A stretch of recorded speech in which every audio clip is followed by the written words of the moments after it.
जैसा कि आज मैनेजमेंट ने डिसाइड किया है कि पूजा वाले स्टोर्स में, जैसा कि हमेशा हर साल हम लोग करते हैं, मेजर कैटेगरी का एक आयरोड का जो डेंसिटी है उसको 30% इंक्रीज कर देंगे।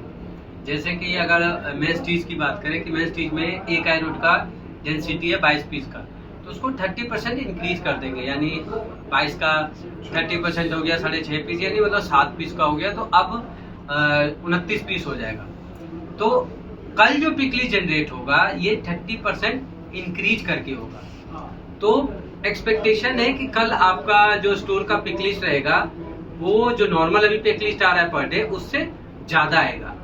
अब ज्यादा पिक लिस्ट आएगा तो अब हमें करना क्या है, सबसे पहले प्लान क्या बनाना होगा। और इसमें जब ये हम चूंकि ये पेपर पे तो हमने कर दिया और उससे पिक लिस्ट भी ज्यादा आ गया, इसमें चैलेंजेस क्या क्या आएंगे स्टोर में, तो इन सब सारी बातों को भी समझते हैं। सबसे पहले कि कल पिक लिस्ट ज्यादा आ जाएगा तो सबको 100% पिकिंग करना है। जो भी कल पिक लिस्ट जनरेट होगी 100% पिकिंग करनी है। 100% पिकिंग करने के लिए हमें प्रॉपर मैन पावर प्लान करना होगा और कल अपना स्टोर को अर्ली ओपन करेंगे। पूजा वाले सारे स्टोर 8 बजे खोल रहे हैं, कल कोशिश करेंगे कि और पहले खोल लें, 7 बजे भी खोल सकते हैं। अब इसमें मैन पावर प्लान कर लेंगे। मैन पावर प्लान करने के पहले इस बात को जरूर ध्यान रखेंगे कि अगर मान लो कि किसी स्टोर में V02 में 3-4 हजार पीस पड़ा हुआ है और V01 में भी माल नहीं है और कोई गाड़ी भी नहीं है, तो जाहिर सी बात है वो समझ जाएगा कि उसका पिक लिस्ट 4000 में ही जो आना है 2000-2500, जो कि उसके लिए हो सकता है नॉर्मल हो। तो उस केस में उसके लिए इतना ज्यादा मैन पावर प्लान सुबह के लिए करने की जरूरत नहीं है, उतना मैन पावर प्लान सुबह बनाएगा नहीं। लेकिन किसी का V02 में प्रॉपर फुल कैपेसिटी भरा हुआ है, जो कि मैक्सिमम पूजा स्टोर में धीरे धीरे ये सिचुएशन आई चुकी है, V02 पूरा भरा हुआ है, तो इस केस में उस स्टोर में पिकिंग तो आएगी ही आएगी ज्यादा, तो उसको ये मैन पावर प्लान करना होगा। तो ये एक समझदारी दिखाने की जरूरत है स्टोर मैनेजर को। अब मान लो कि किसी स्टोर में 20,000 की डेंसिटी या 20,000 का स्टॉक भी V02 में पड़ा हुआ है और पिकिंग आ गई, मान लो कि कल आ गई कि 10,000 पिकिंग आ गई। अब 10,000 पिकिंग आ गई तो आने के बाद सबसे पहले जब प्रोसेसिंग करने के लिए कोई बैठेगा तो उसको ये देखना होगा कि उसके पास हैंगर, 10,000 क्वांटिटी आपका पिकिंग आ गया है, तो प्रोसेसिंग करने वाला और जो डीसी मैनेजर है और वो कैश काउंटर पे भी जब देख लेगा, फ्लोर में भी देख लेगा कि मेरे पास टोटल हैंगर अवेलेबल कितने हैं।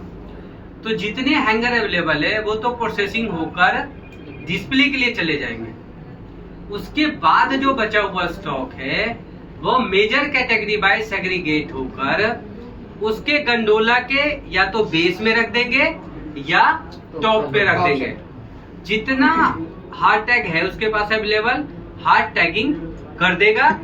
हार्ड टैग अगर अवेलेबल नहीं है तो विदाउट हार्ड टैग पीपी में ही, पीपी को खोलेगा नहीं, पीपी में ही जाकर बेस में या टॉप सेल्फ में रख देगा। इससे क्या होगा कि ड्यूरिंग डे में अपने को अगर रिफिल करना होगा तो हम कर सकते हैं। सेम टाइम इस समय हो सकता है कि विदाउट हार्ड टैग भी डिस्प्ले करना पड़ जाएगा, क्योंकि 30% जब इंक्रीज करेंगे तो जरूरी नहीं है कि हर जगह हार्ड टैग होगा, तो ये प्रॉब्लम आएगा। तो ये इसका सोल्यूशन मैंने पहले ही बता दिया, डिसीजन पहले ही बता दिया। तो पिकिंग करने में, प्रोसेसिंग करने में हमेशा ध्यान रखेंगे कि कितना मेरा हार्ड टैग और ये पड़ा हुआ है, उतना ही पीस को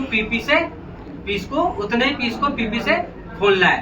बाकी जितना भी स्टॉक है विद पीपी, बिना खोले with PP major category by जाकर टॉप सेल्फ में या नीचे बेस में रख देंगे। क्लियर है? ये पहला कम्युनिकेशन था। डन। इसमें सर एक इसी में अब इसमें यह है कि अब धीरे धीरे जिस तरह से हर फ्लोर पे पिकिंग मतलब जैसे जैसे बढ़ रही है, डेली सेल जैसे जैसे बढ़ रहा है, तो अब अगर मान लो कि 10,000 का पिकिंग आया है तो 10,000 पिकिंग का प्रोसेसिंग अपना डीसी के अंदर करना संभव है नहीं, क्योंकि उतना स्पेस है नहीं। तो आपको फ्लोर वाइज प्रोसेसिंग भी अलाउ किया जा रहा है।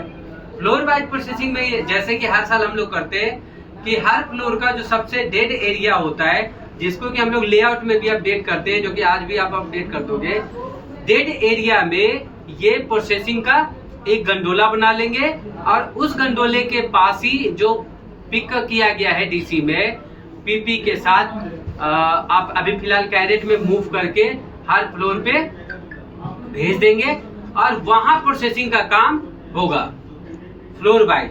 जो गंडोला आपने प्रोसेसिंग का बनाया हुआ है वहां से फिर फ्लोर में जाकर वो प्रोसेसिंग होके लगेगा। जितना आपके पास हैंगर और हार्ड टैग अवेलेबल है, और बाकियों के लिए तो आप बेस में और सेल्फ में रखिए। डन।